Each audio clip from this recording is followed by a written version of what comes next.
Hey everybody, welcome to another episode of Who's Fly in Dubai. Today's guest is Sandra Sahi. Hey. She's a pop artist, YouTuber, vlogger, influencer, and still a student. She's 19 years old, still going to university, still doing her thing, and she just dropped 2 amazing songs. They're everywhere on iTunes, on YouTube, on Spotify. You can find them in all these streaming apps. Sandra, welcome to the show. Thank you so much. Thanks for coming. Thank you for having me. That was quick. We messaged yesterday. Yeah, we did actually. It was so spontaneous. And you were free. Yeah. How is it going with the uni? It's going great. I just came from uni. Okay. That's the thing. Yeah. Okay. It's going great. I'm kind of like managing like uni in the morning and then work like afterwards. What's work to you? Work to me is, well, I mean, for anyone who doesn't know me or knows me but would like to know more, it's basically, well, I'm a student. I'm 19. And I'm an influencer / pop artist. So, like, I'm a singer as well. And, like, a YouTuber. Okay, so, yeah, I pretty much do kind of everything. So, how do you do it? Like, you finish uni and you go back home? Basically, it depends what I have. There's some days where I just chill, like I go back home, I don't have anything. But then there's some hectic days, like yesterday, where I had like 3 locations to go to, like after uni, like from events to meetings and stuff. But do you film everything, like, and you keep it and you put it as one vlog, or? I don't. I used to vlog. That's the thing. I used to vlog, but I stopped a bit. Since last year, because I was really busy with high school and finals. Okay. So it was very hard to manage YouTube as well as like the work that I do like at school. So I stopped for a bit, and then now I'm actually reconsidering to like get back to it. I'm actually interested because I went through your channel and I was looking at. You have your music. Yeah. You have your covers. Yes. You have your original music, your singles that came out. Mm-hmm. And then you have your vlogs. Yeah. So like it's 2 different like worlds. No, not. I mean, it's the way of the world nowadays. Yeah. People want to know what's happening in the background, like back scenes, what's going on with Sandra, what's she doing. Yeah. So does Sandra film like a whole month and then she posts that one video like, oh, here's what happened with me 1 month, or like, is this your plan next? Well, Sandra kind of messed up her YouTube schedule because, basically how it started is I started doing, funny thing is my YouTube channel has actually been open since 2013. Wow. But I never really was active on it until 2015 started coming up. And then that's where I started releasing covers. Like I was singing just songs from like, I don't know, like Alicia Keys and Selena Gomez and all of these singers. So I started basically as like doing covers. Okay. And then I slowly started getting involved into vlogging in Iraqi for my like followers. So I started showing little by little like my routine, my weekly routines. I don't do daily vlogging because that's hectic. Only more vlogs does really that. hard. Yeah. And my brother actually does that too. Every day? Yeah. He does daily vlogging, which is insane. I asked him like, how do you do that? He's like, it's a lot of work. But it's fun, but it's a lot of work. Is it like his full-time thing? Yeah, I mean, he does that pretty much. Like, he vlogs and he's also on Instagram and stuff. Okay. So he's kind of basically the person that first motivated me into starting to vlog. And vlogging actually brought me so much confidence. It's insane. I never knew I could speak. Just a camera, you know, it's a funny thing because people just, you go out like speaking to a camera. People look at you like, what is she doing? Exactly. Like, is she dumb? But like, no, actually little did I know that when I'm going to post them on YouTube later on, people are actually going to be interested. And it's a mix of like getting the message out there, but also entertaining people. You know what I mean? So it's really, it's loved by everyone. Vlogging is a very entertaining thing. I actually, some vlogs are really interesting, especially if, as you said, like it made you become more confident. Yeah. Because once you press record, you feel like a different person. You think of the whole world. Yeah, it's very true. And also like, there's a lot of times where I just pressed like the record button and I was like, okay, do I do this? Do I not? Like, what's going to be people's reactions? You know, I always ask myself, I was like, you know what? Don't think about it. Leave it aside and just do it. And then, I mean, the outcome, obviously, you're going to get feedback. Like, you're going to get people's opinions. No matter if it's harsh, if it's very nice, whether it's like haters or positive comments, it always helps. Yani, you take it. I'm sorry, I'm like including Arabic words. يعني but I take every comments, kind of whether it's bad or good, and I put them together and be like, okay, how can I make this better? How can I solve this? How, yeah. That's good. Basically. There's a famous saying that I stick by. It says, if you want to make everybody happy, just go sell ice cream. Because you're not going to make everybody happy. Yeah. So that's the thing. As you said, like, you're always self-conscious of, like, am I doing this right? But I think you're being coached by like the famous brother of yours who's actually, I mean, he does that all the time. You get the right tips. Yeah, for sure. No, it's I mean, it's also because not every YouTuber has like a sibling who does that already and stuff. But even for people who don't have siblings who already do that and they want to like start on their own and be like independent in this whole thing, you also get inspired by so many other people. Like myself, I'm a YouTuber and I love watching YouTubers. Yeah. Like I have my favorites like on YouTube. When I'm bored, when I go back home after like something, an event or something, and I want to just make myself good, I'm just like the girl who does popcorn and who sits in her bed and who enjoys like some YouTube videos, some songs. So you really do get inspired by like other people, you know? Other people, they inspire you. They give you ideas indirectly without you knowing. So you learn from them. If I want to start vlogging right now, what would you teach me? What would be the greatest tips? It would be... I'm not going to tell you like, okay, look, I'm not going to be all cheesy and go like, you have to be confident and stuff for the first, because it might not come from the first time. It didn't come from my first vlog. Like first vlog, it was a bit nerve wracking and stuff. But I guess if you're surrounded by cool people, by like friends of yours and stuff, don't even hesitate to like show them the vlog that you did. Like if whether it's private, whether it's a little thing, like, you know, it's your surroundings who also help a lot. They give you their opinions and feedback. And honestly, don't be afraid to post it out there. That's the thing. You shouldn't be afraid. Like everyone should be. Because vlogging right now seems like a science. Because you know it's the new thing, and I don't think it's that new. I mean, it's been a few years already. It's been a while, but it has become like this huge trend. Like now, this kind of. Everybody's getting to it. 3 years ago, 2 years ago, But how do you stand out? I mean, that's why I always ask myself, should I vlog? But I'm saying, how am I going to stand out? Because I don't want to do the same thing. Like, oh, I went to the mall today. Oh. Yeah, I think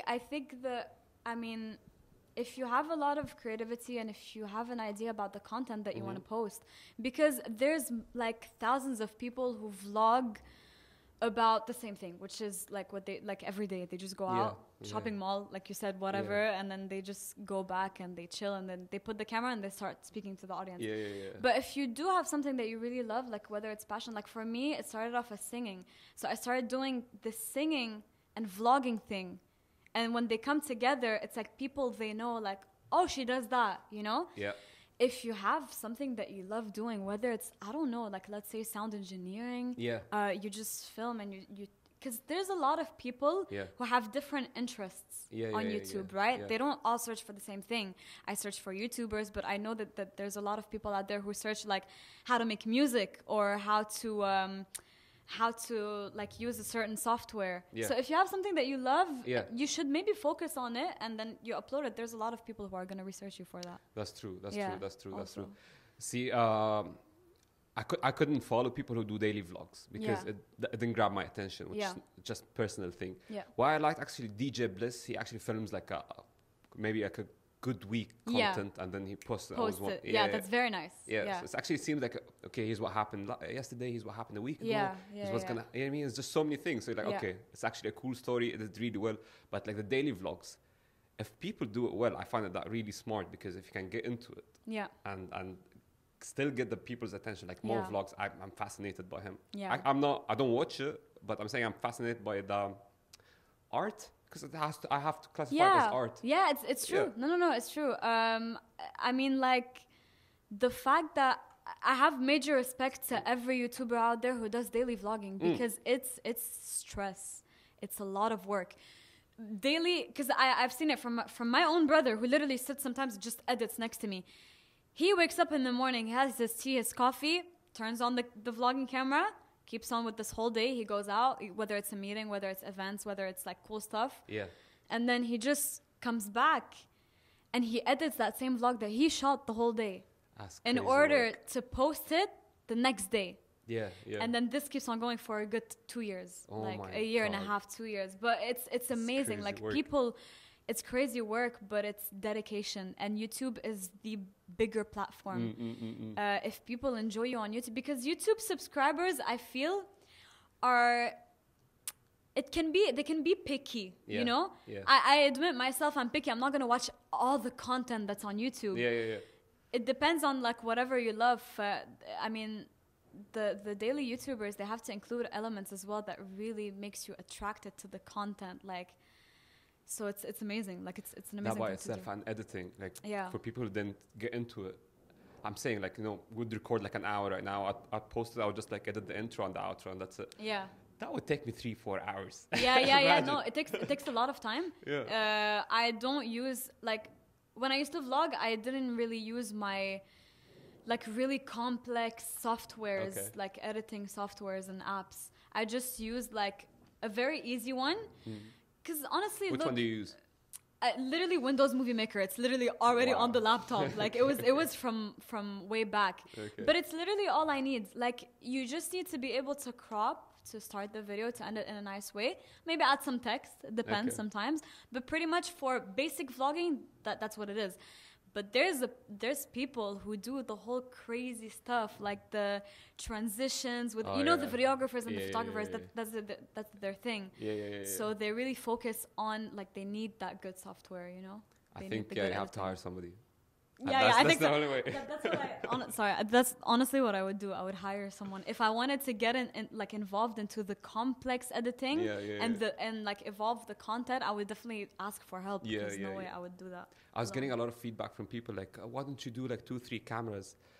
I'm like, obviously, thank you. But No, I mean, look, it's not always. It's not easy. It's not easy, and it's not always about like switching between cameras and transitions. It really depends on the content. That's how I see it. Exactly. It really depends on the content. Exactly. If it's like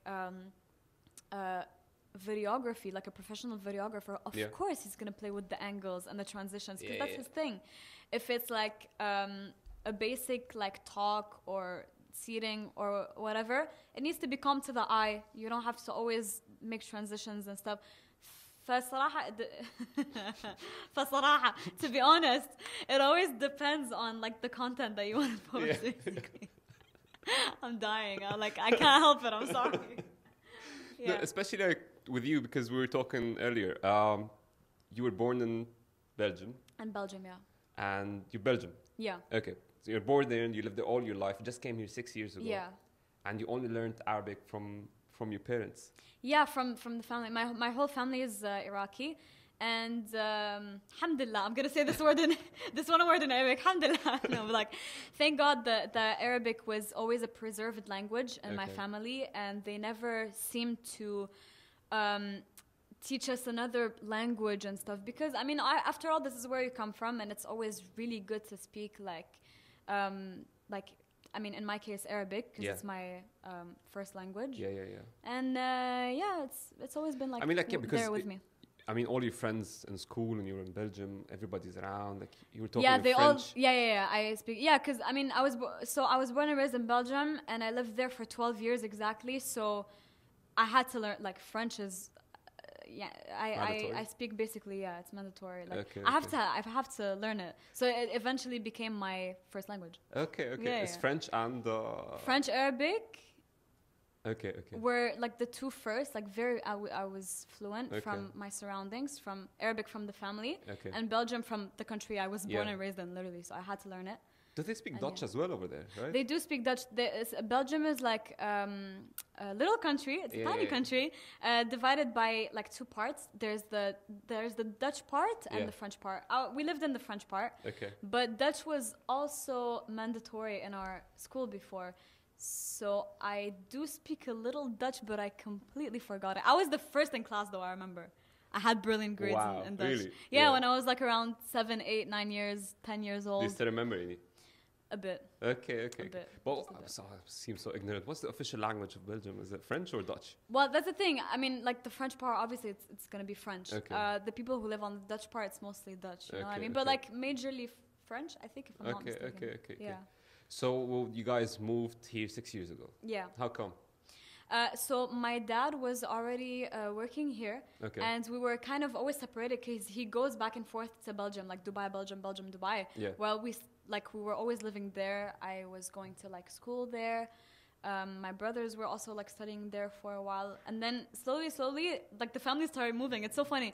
It started off by, because I have two siblings. It started off by one of them moving with dad, like in Dubai, and they were like, let's go, let's just all go together, you know. We started like trying to find like solutions and stuff. I applied for like high school here, and I got accepted, and yeah. So I think Basically 6 years ago was 2012. Yes, exactly. 2013, you started your YouTube channel and you started doing covers. Yeah, kind of, yeah. So you got influenced here, or were you singing back in Germany? No, I was in Belgium. I started singing in, like since 6 years. Yeah. Like 6 years old, when I was 6 or 7. I've always like loved watching those, you know, like those Disney Channel musicals and stuff. So I was really into it, and I remember myself like literally going up to my room and faking like a guitar professional. Oh, you played guitar as well? Right. Not back then. That's the funny part of it. Like I just grab the guitar and I go dring dring dring, and then I sing, and it's off pitch. It's completely off pitch. It was hilarious. But music has always been like a big major part of my life since I was young, and now I'm 19. So it's growing. As I'm growing, music is growing. Still like growing. My passion for music is still growing. And I feel like it's just the beginning. So. And what did you start with? Like, I mean, when you're saying you were young, you were listening to like Disney music. Yeah, like stuff. The Disney, not the Disney, like the very old Disney musicals, but more of like the new generation type of ones. The ones with Selena Gomez and Demi Lovato and stuff, like their movies. So I always like I go up to my room, as I said, and then I start looking up like the instrumentals, like the karaoke to these songs, and I used to just play them on my laptop and start singing them like all the time, and then I memorize them, and then it becomes like a thing. And then I remember when I was in Belgium, I used to just put the camera and film myself, but I would never post them. The amount of covers I have filmed but never posted. How come? In Belgium, I didn't have the courage. I mean, that's the thing 12. About Dubai. When I came to Dubai, this is when I was 12 too. Exactly, I mean, come on. I was a bit young. Take it easy on yourself. Exactly. No, for sure. Like I was still really young, and I didn't feel like YouTube. I didn't even know how to like upload on YouTube. Exactly. That's the thing. So, but yeah, I came to Dubai, and Dubai opened my mind, and I mean, come on, like look at Dubai. Like you live in a city like that, and then it just makes you. It's so active. Yeah. And it's so inspiring at the same time. So like the activity, like everything that's going on in Dubai every single day from early morning until late night, to me it's really inspiring. Yeah. So it just got me into that social media thing. And then, yeah. So you start uploading covers on YouTube. Yeah. And cover by a cover. Were you thinking, okay, one day I'm going to make it professionally, or you were just having fun? That time I was having fun. Okay. Like 2013 was really like the fun year. You weren't thinking of the future. No, 10 years, I'm gonna become a famous singer. I was thinking about the future, but in another way. Like I want to be a singer so bad. Like this is how I saw the future. Yeah. However, when I grew up, that's when I started realizing like, I don't know. I kind of like that thing. Yeah. But I always like promised my parents and stuff. Obviously, I would finish my studies and like, number one, studies. Don't stay out of school. Disclaimer. So no, I always promised myself and like my family, of course, that I would like pursue my studies and stuff, because that's after all that's very important. And then I always tell myself like, I wanna. Literally. But you're Iraqi. It's not your choice. I mean. Yeah. It's not really. But at the same time, I could literally do whatever I want. But then at the same time, I was thinking like, I'm not gonna drop out. Come on, what if like that social media thing and singing just stops out of nowhere? It just stops like in a few years. Yeah. What do you have if you have like I feel like it's always good to have like a backup thing, backup plan, backup job, backup diploma. Yeah. So that's what I want to go for. Like at the same time, that's parents talk. I don't think that's you. No, actually, no. Like that's actually, yeah. Come on. They told me that. That's very true. They told me that. But then actually, I was like, okay, it might be accurate. You never know. You really never know. No, I like that. Like I didn't know that you were 19 until you told me you're 19. You don't come literally like 15 minutes ago. You really don't come off as a 19-year-old at all. Really? Yeah. You've done a lot. You seem wise. I mean, the way you talk, it doesn't. I mean, you're not shy. It's just like you got your stuff together. Yeah. So moving on, you started recording your your covers. Yeah. Cover by cover. The channel started picking up. Why you didn't go to these talent shows? I know you hate. I've seen this question before. I have been asked this question a lot, like for the past 3 years. I think that's the one I keep on hearing all the time. But I was supposed to go to the Voice. The Voice once called me, but it was the Voice Kids, and I don't know. I just got offended because like I wasn't a kid, you know what I mean? I was like 16, 17. But I think they just see I'm tiny, so they think I'm a kid. That's why. But no, but the reason, like, I declined for many reasons. I declined because, first of all, I wanted to go my own way and do my own thing because I saw from myself that it started picking up. Yeah. So I decided to challenge myself even more and not go on one of these shows to see, okay, what's the limit? Like, where can I go until, like, which let's say which stage can I reach to, you know what I mean? By myself. And at that time I was a student, and you know, going to the Voices, it's a huge thing. I mean, you travel to like Lebanon and you have to stay there for like 2 months of shooting and everything. And you still have school? I was having school, and school was actually really important to me back then. That I'm talking when I came to Dubai, but I was like around 14 when that happened. That was a good 5 years ago. Basically the second year. So I had many reasons. I had many reasons I didn't go to, and but above that, I just really didn't want to go, and I tried to figure out like, okay, how can I challenge myself? I'm gonna keep on doing it, you know. I'm just gonna keep on doing it, and if one day I feel that I need to or I really want to like participate in those shows, I can do it. But then now, I don't think you need it now. I mean, it's not about like, I mean, I don't think I need it, whatever. No, it's just that I'm so like thankful and blessed that I'm actually releasing my own songs now. It's a pure blessing. Like you remember that. Actually, you just brought it up, but I just remembered it like 5 days ago. I just remember like the voice thing, the offer and stuff. Then I realized, actually, thank God I didn't go. I'm saying now, like, obviously you don't need it. Like, you're doing the right thing. Your music is amazing. Honestly, this thank you so much. Coconut, I love it. Coconut, I love this song. It's a very catchy. It's like everyone's favorite. Yeah. I like Infinity as well. Yeah. But Coconut seems like everything about it is Coconut. It's just amazing. The thing it's about like a proper Coconut, summer vibe song. Yeah. Coconut is the first, and there's always something special about the first. Okay. It's like the first experiment. It's like the first, but I'm actually really happy with like the opinions and the feedbacks we got on it. It's amazing. Coconut, yeah. And Infinity as well. Infinity is all about, because Infinity, I broke through kind of from the style and the genre of Coconut. Infinity is a bit more mature. Yeah. It's a bit more poppy these days kind of songs. Like the dancey but very chill kind of beat kind of vibe. So people really loved it as well, and I'm really happy about that. First line of Infinity, what was it? I cry myself to sleep. When you said that, I'm like, what's going on? Yeah. What's going on? Yeah. But then it's actually a whole story. Like, it's a whole story, and it's just about like, I remember writing that line, like, let's put our guns away and fight it all with love. I love that line. Yeah. I think, I don't know, I just wanted to play around the fact that like. But you're not crying yourself to sleep. No, I'm not really crying myself to sleep. Look, I'm sorry. Was I not supposed to say that? Like, I don't know.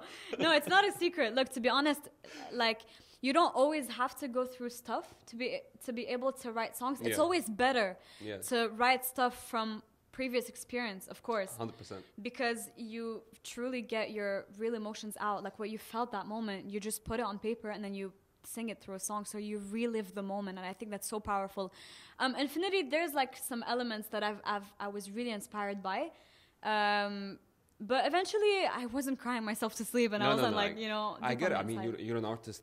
You played with it that way. But I'll tell you something. I listened to both songs. Yeah. My personal opinion, Infinity came from a true place.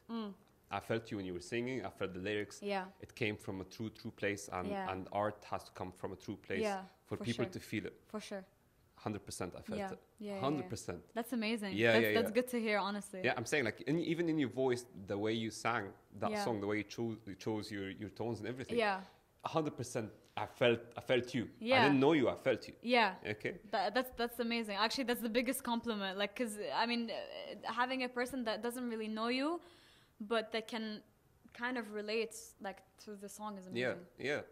Coconut, on the other hand, I felt that you brought your real skills. It was skills, like you not showing off. I don't know what's the other word for it. If you can help me. It's like showing your skills. Why is that? What did I say? Showing like showing what, like as the first song, showing what I might be capable of. Just getting out there. Coconut was like me getting out there. It's like it has a very fun beat. It has my producer, shout out to you. Who's your producer? He did a good job. His name is Rafil, and he works from Amsterdam. We actually do we work by distance, which is kind of insane. That is insane. We don't really like see each other that much often. So he does the beat from his side. I write lyrics, and most of the time he also sometimes helps me out with the lyrics. It's all about helping each other out, and then we just boom, next thing you know, there's a single on the way. The song is amazing. It's well produced, and I was talking about your singing. It was amazing, like pro. Thank you so much. So I'm saying now, like, thank God, like, you didn't go through that phase of going to The Voice or these talent shows. No, I'm actually thankful I didn't really go, because the question is, like, do you really need it, or like, is it something now you don't need it? But I think if you wanted to advise somebody 3-4 years ago, and they would ask you, should I go to a talent show, or should I do it by myself? I think the easier answer is just go to the talent show. Go to the talent. Get some exposure. Get your name or your voice out there. It's very true. You took a risk. I mean, not now I'm saying, but like when you were younger, when you were 14 and 15, and they called you to come in, and you're like, I'm gonna do my thing. You were ahead of your time. No, for sure. Actually, I've always had that thing about not really wanting to go to those talent shows. You want to do it by your own. You want to do it by yourself. Even when I was 10, even when I was 12, like a few members of my family were asking that as a joke, you know? Like, Sandra, why don't you go? I was like, and like, no, I don't really want to go. But like deep inside, I was like, I actually really don't want to go. Like I don't know. There was just that part of me that was like, I don't see myself doing that. I don't know if it's about like being scared at that time, because I was way younger than I am now, obviously.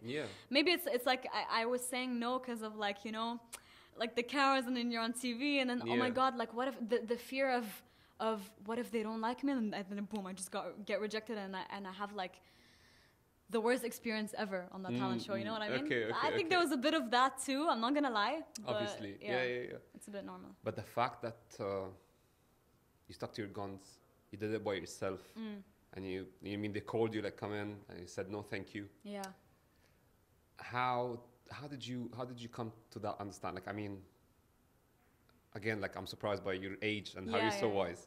So how did you, like, you know, I'm still young. I still have time. You know what I mean? I'm not at the age where I have to compromise. I'm not gonna compromise. I'm gonna do it. Were you going through difficulties, and then, like, I'm saying, were you like able to come off difficulties that you said to yourself? I'm just saying, I don't know you, so I'm saying, did you have difficulties in your life that you overcame them? So you're like, okay, I don't need something like this talent show to help me out. I can do it by myself. Was that your philosophy? Kind of? But I mean, kind of, yeah. I mean, I've always had that thing where I really wanted to stay. I wanted to like persevere no matter what would happen. I think it's the mindset, by the way. It all really, truly plays on the mindset. I've had this mindset like since I was living in Belgium. I mean, it's been my dream to be a singer. And I'm not going to qualify myself as a singer until, like, still now. Because being a singer is more than just singing. To me, I admit that I have a lot of things to work on still. Whether it's my voice, whether it's me being physically healthy in order to have that voice. So I'm gonna face some, I wouldn't say obstacles, but I'm gonna face some up moments that you know what I mean? Like, I don't know how to say this, but I'm gonna have to practice on my voice because I know I'm not there yet. Even though like releasing 2 songs and it's amazing and stuff, and I actually have a lot more to come. Okay. We have them saved, but nothing's released yet. But like we have a lot of things to show the world. Okay. But I'm saying as well, I've been taught to not just I've been coached actually, like not actually coached with the person that teaches me, but more like morally coached and mentally coached about, you want to be there, you got to work even harder than you think you're already working.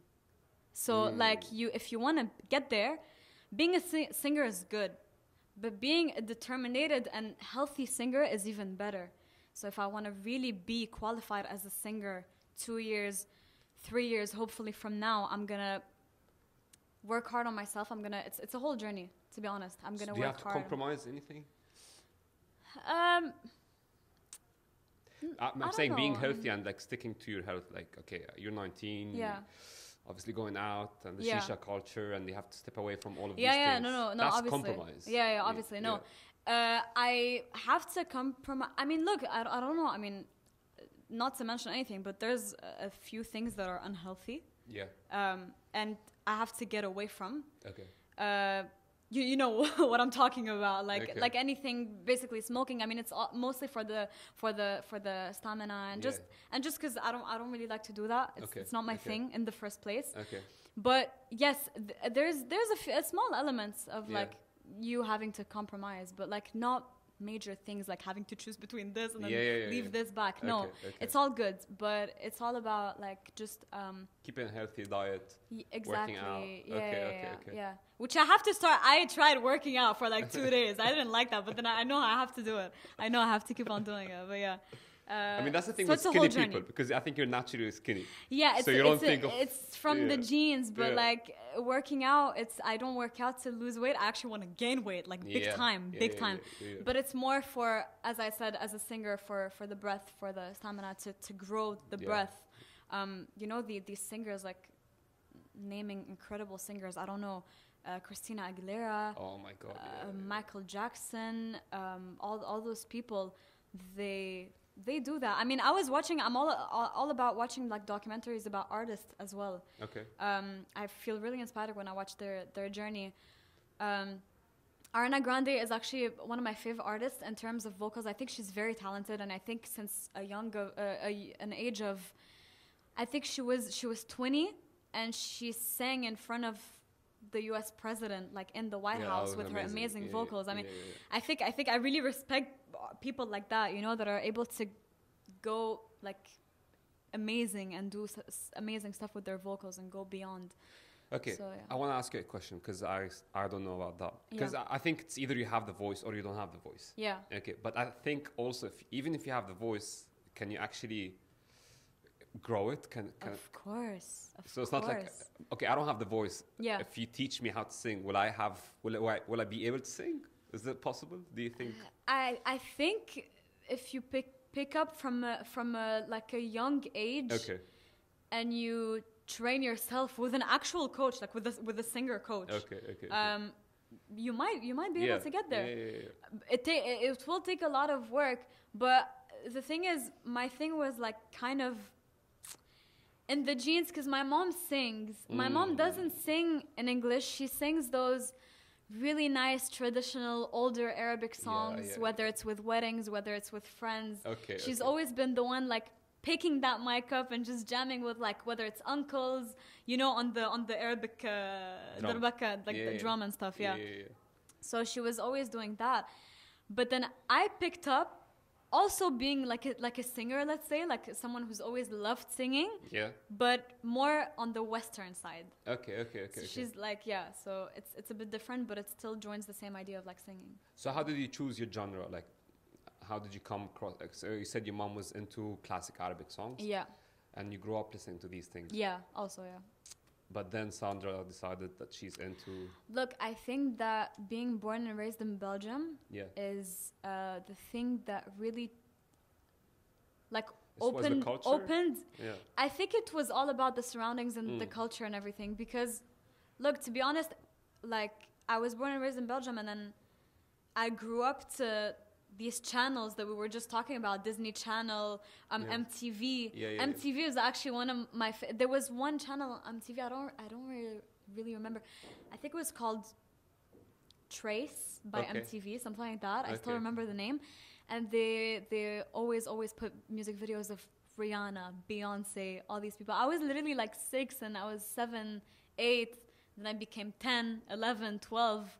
Watching these channels. Wow. So I grew up just loving the whole Western scene. You know what I mean? So it's always been something that was with me. I do love to sing. I do sing in Arabic, just between families, just keeping it on the low key, not always getting out there with Arabic. But I also do love singing in French and Spanish, in English and Arabic. But English is basically my main focus right now. So it's but who are you influenced by? Who I'm like artist-wise? Yeah, who do you look up to and you try to learn from? I don't have a specific person because I believe every artist has their own thing they're known for. Like they have their own little thing that makes it them. Beyonce has her little thing that makes it her. Ariana Grande has her own thing that makes it her. Correct. So I get inspired by little elements of a specific person, and then I combine them together and I try to learn to find my own thing. What they have, I want to have it, but I don't want to have the same thing. I want people to recognize me as Sandra Sahi. She has that. She does that. Oh, that's amazing. You know? That's amazing. So Beyonce, I know majority of the people, when they hear Beyonce, they think, whoa, Beyonce. Why? Because she's all about the strong vocals. She's all about the show. When she gives shows, it's the whole show. It's the lighting. It's the clothes. It's the crowds.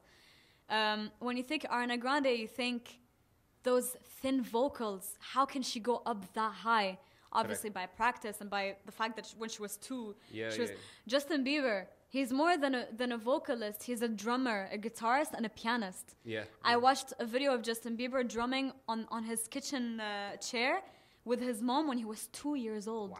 2. Do you imagine what 2 is? The guy took 2 like... drumsticks?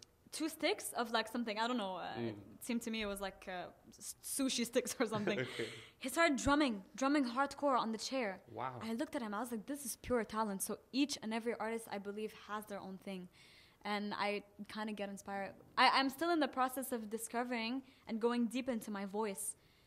Like, what can I do with my voice? Can I only sing, or can I find some tricks that only maybe I can pull off? So I really try and discover myself as much as I can. It's all about exploring yourself.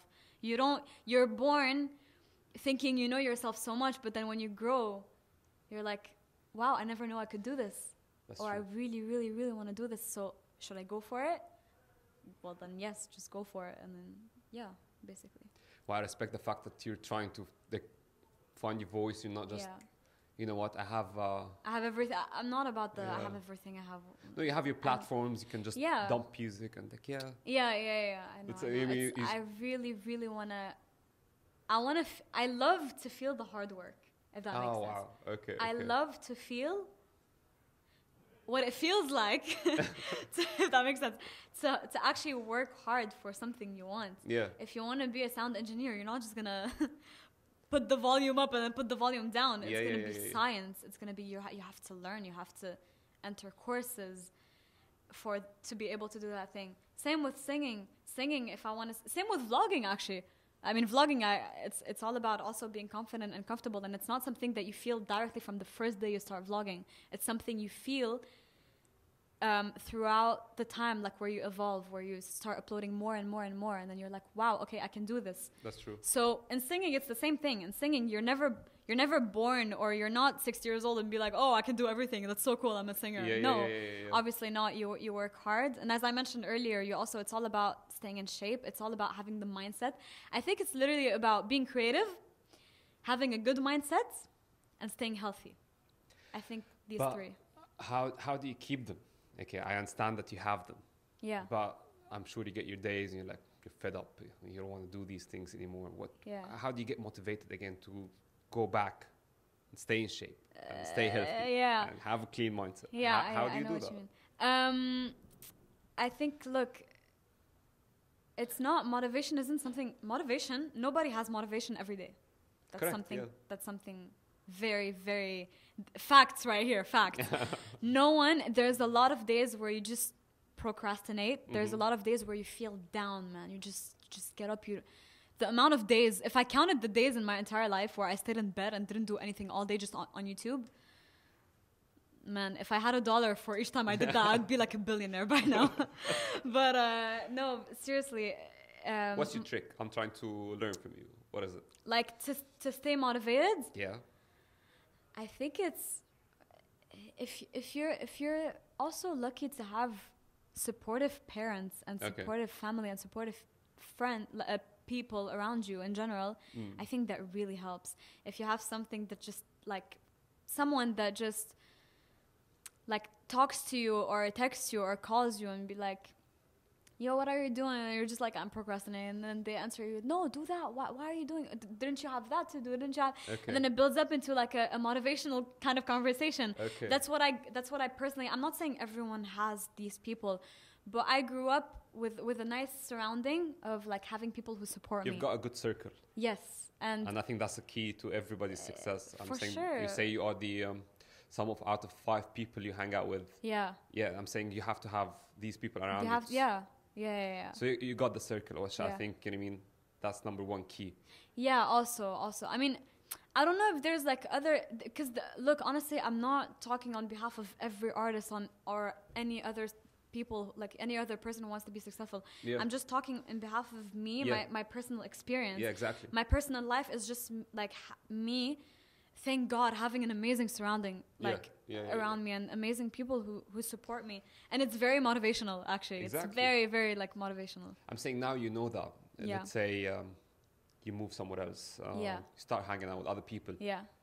In your brain, you already know it's the circle. Like if you go on a bad day or bad week or bad month, you know that you need good circle to not lift you, but just give you that wake up call. Exactly.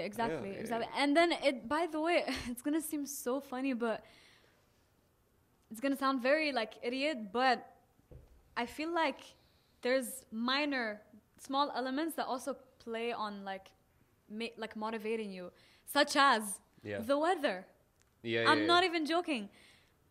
To me, rain is depressing. It's depressing. And especially, by the way, like when I came here and lived in Dubai, it was sunny every day. I felt like doing something every single day. You have no idea. It's so motivation. It's so inspiring, and it's so, I don't know, there's something about it that really just makes me go out all day and be productive and be creative. That's the thing. So I'm not saying the weather and surroundings are key. No, I'm just saying they are key. Part of it, but then I'm even sure biologically, you know what I mean? Like sun gives you vitamin D, keeps you also that's very true. It gives you energy and it keeps you always like alive or awake, kind of. But or it can keep you sleepy if it's like 45 degrees in Dubai. But like, that's another thing. But there's little keys and there's little aspects that bring you the motivation. Okay. So when is the new music coming out?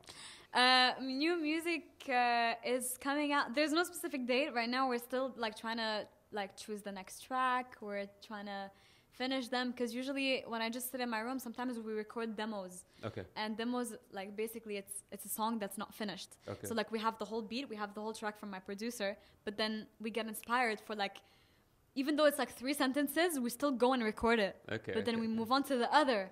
We leave it behind. It's not finished, but then we move on to the other. What's the smart thing about that is that you do tracks, a lot of them. You have the beginning of it. Whenever you feel like it's the right moment to finish that one, you go back to it and then you finish it. Okay, so we don't go by the rules of finishing a whole. That it depends, by the way. It depends on the motivation. It depends on the mood that you're in. Yeah. Because once Infinity, we finished it in 1 day. Infinity, I was sitting on my bed, I wrote it. My producer was doing the music. I just heard the music by like over phone call, like over Skype or something. I don't remember. So I muted myself for him to not hear it. And then I was actually like writing on my bed, like in my PJs and stuff. Wow. And I started writing on the paper. There's something about the paper that makes it nicer than 100%. Yeah, 100%. Like writing digitally. It's very inspiring. I find it. I don't know if it's a weird thing, but like, yeah. It feels real, the connection with the pen and the paper. And it's very humble and like genuine and down to earth. So you finished it 1 day. Yeah. Infinity was done in like Infinity. I mean, the 2 verses. Yeah. That I sing on the song were finished pretty much like in a matter of like 2-3 hours. Wow. I think max, something like Wow. that. Yeah. So do you have an depends. album coming up? Like, are you gonna record? I do have around like 8 tracks, 8 unreleased songs right now in my notes. Okay. I just can't spoil them. Okay. But the when the right time comes for an album to be released, it'll come. So you're just gonna drop a single? Yeah. For now, I think really just getting myself out there with singles so that each one deserves to get the attention that it will get eventually. Yeah. And then slowly maybe building up towards an EP. Which is the small album, which is like around 6 tracks usually. And you have the album, which is huge, like 13 tracks or like 12 tracks, let's say. Or even 20. Some people do that. So you're a singer, a YouTuber, but you're also an influencer. Yes. So walk us through it. What do you exactly do? How does it work? So being an influencer is, well, I mean, they call it that. They call it influencer. It's basically like a person who uses social media to like work with brands, or actually it doesn't start off as like for working with brands. It started off as like just showing like yourself out there, or like posting pictures or videos. But when it starts to become like a bit more serious, then you will naturally catch the attention of minor brands building up into major brands. Okay. So basically how it goes is that if like a certain brand wants to work with you, they basically just email you and they go like, we want to work with you. So let's collab, or let's do something fun. And it's all about helping each other out. Like they help me out because they get me that deal or this kind of job. And then it's all about me helping them back as well. And just testing fun, cool stuff, man, like products, like all that cool stuff. So yeah, I do that. I do that. That's like a part-time job. Let's say. So it doesn't take a lot of your time. It depends, because it depends on the periods. There's periods where it's very quiet. In terms of brands and companies, especially the summer part, because everyone's out of their offices most of the time, and you have Ramadan. So then after it picks up again, like September, October and stuff. A lot of fun stuff, like a lot of fun campaigns that brands do, which are really, really cool. So yeah. So if there's anybody listening right now or watching, are you open to like collab with the, let's say, restaurants and you're open? Yeah. If it's the amount of invites from restaurants and I love food. Just putting it out there. No, but restaurants, they're really all about the experience. And it's really, really not about the money, and it's all about going there, meeting new people. For you, it's not about the money when it comes to restaurants. For me, it's not about that at all. But like, it's more about, I'm all about the meeting the new people, making cool content and helping them out, and then reaching out to people that you haven't met before, obviously, so that you start making connections, and these people make you meet other people, and then this is how the circle grows, right? So restaurants, for example, they asked me, you're welcome for like a complimentary dinner or something. You can bring like a person or two with you and enjoy, and it's gonna be like on the chef. He's gonna be explaining to you that dish or that dish. And then it's very fun. You end up having a great night and having more experience, and just going around many restaurants that you haven't even heard before or heard of before. Correct. So it's really fun. It's a great experience. It's a good business, I feel like. Yeah, it is considered business. Look, there's like the really extreme business level. But then there's the genuine. There's the more. All of them are genuine. I'm not saying one isn't and one like is. But there's one where it's like a bit minor. For example, restaurant invites I would consider it minor. It's like, it's for fun. It is business, if you want to call it that way. But like, it's minor.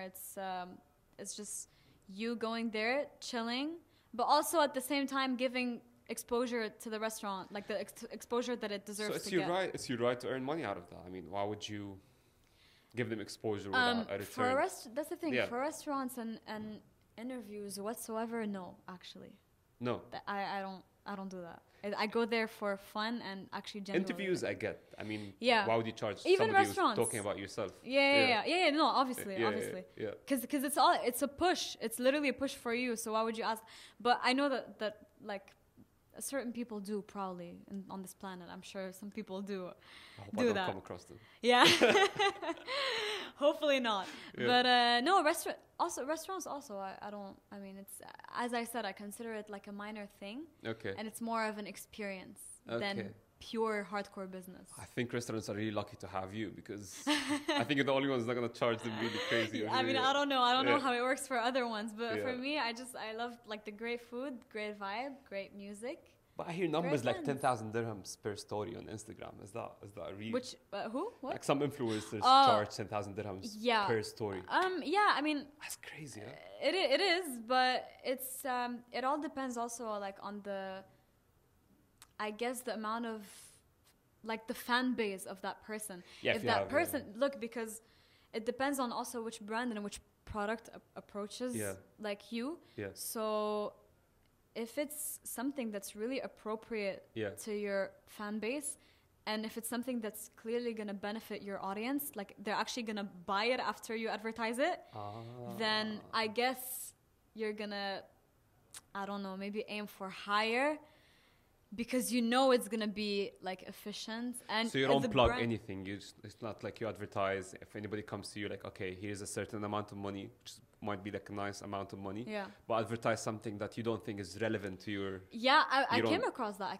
You don't do that? Promoting apps and stuff. Apps that nobody uses. That are very like minor, very...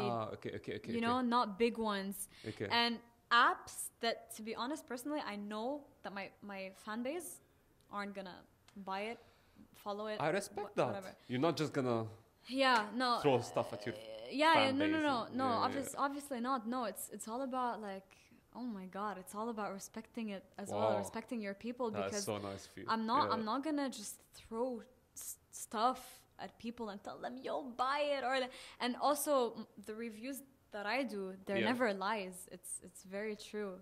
Everything about the product. If I like it, if I love it a lot, I say it. If I love it a lot, but there's a certain thing that I didn't like, I say it. Wow. You know, so it's all about communicating things right to your audience, and being the real you is actually going to make people love you more, and which is very, very 100%. Eventually, like when you fans and whoever is following you trust that this is genuine, exactly. They're gonna want more, and they're gonna want to. They're gonna appreciate you more for that. I think. And eventually, like if you're gonna advertise something, let's say a couple of years now, like you have a couple of millions, 3 million followers, and you advertise something, everybody is gonna know that this is coming from you. It's not money. Because you didn't do it from the beginning. You're not gonna do it eventually. Obviously. Wow. No, so I try to keep it always, like I always keep it stable, and I came across like a few offers or a few brands, and there's also, by the way, very fun stuff that I don't even know why people would ask money for it, such as getting invites to awesome concerts. Just like that.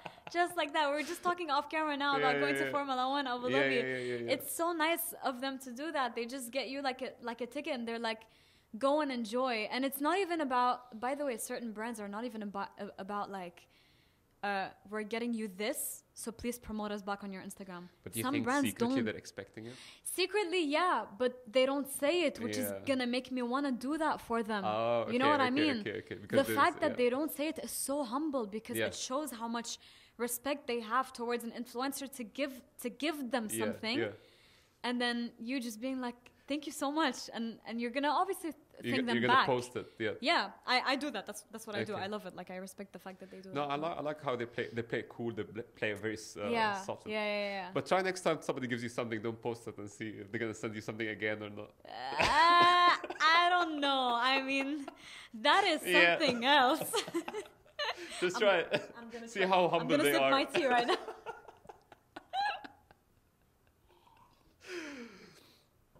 Okay, so it was really, really fun talking to you. Thank you so much. I would actually like to have you again. let's do it. Whenever. The idea Whenever of this there's show, something new happening that you would love to discuss about, I'm down. I'm up for it. I'm saying the idea of this show is to meet up with people from Dubai and see what they're up to. Like, it's not like one episode, I interview and that's it. No, you can come. Yeah. Maybe you have a friend of yours or your brother, if he wants to come to the show, you can come with him. That'd be cool.